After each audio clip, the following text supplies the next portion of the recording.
বন্ধুরা দেখে তো ভাবছেন চনকান্ন, সে আবার কি, এ তো মোচা। কেমন আছেন বন্ধুরা? ফিরে এলাম বংরাধুনির রান্নাঘরে। আজকে বহু পুরনো একটা রেসিপি। তাহলে চলুন বন্ধুরা দেখে নিই। মোচাটাকে ছাড়িয়ে নিয়েছি, এবার কেটে নিলাম। সেই কুচিয়ে নেওয়া মোচাটাকে সেদ্ধ করে নিতে হবে। পাত্রে জল দিয়েছি, হলুদ দিলাম, নুন দিলাম, দিয়ে মোচাটাকে সেদ্ধ করতে দিয়ে দিলাম। চলুন তবে দেখে নিই সেদ্ধ হতে হতে কি কি লাগবে।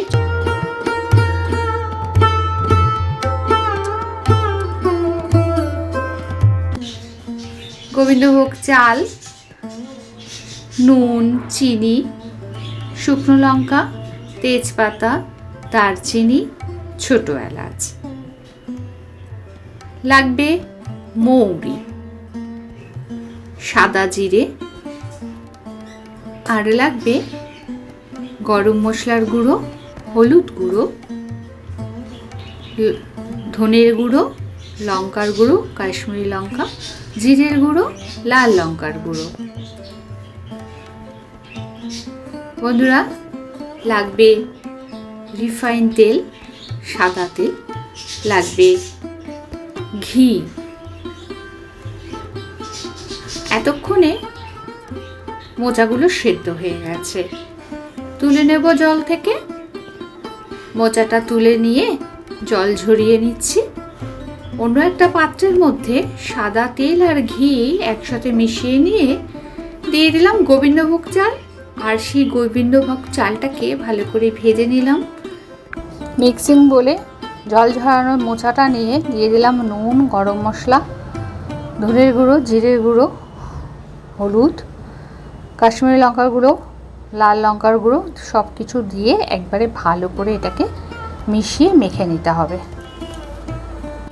গোবিন্দভোগ চালটা ভেজে তুলে নিয়েছিলাম, সেই তেলের মধ্যেই তেজপাতা, সাদা জিরে, মৌরি, ছোট এলাচ, দারচিনি, আদা বাটা, সামান্য হলুদ আর শুকনো লঙ্কা দিয়ে ভালো করে ভেজে আগে থেকে মেশানো ওই মোচা মাখাটা দিয়ে দিতে হবে।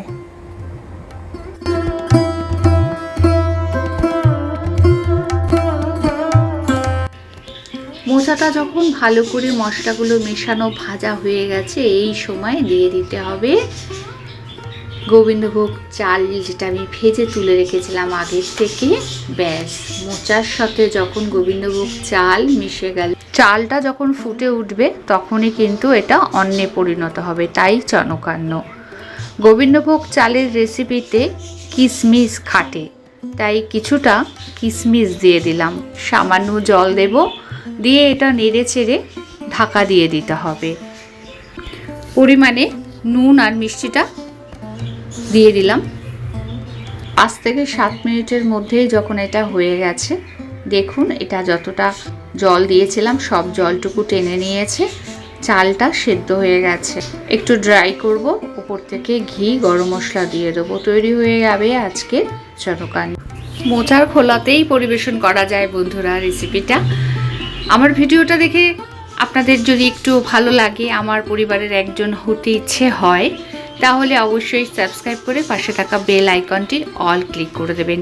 প্রচুর প্রচুর শেয়ার করুন, যাতে পুরনো রান্নাগুলো আপনাদের প্রত্যেকের ঘরে ফিরে আসে আবার নতুন রূপে।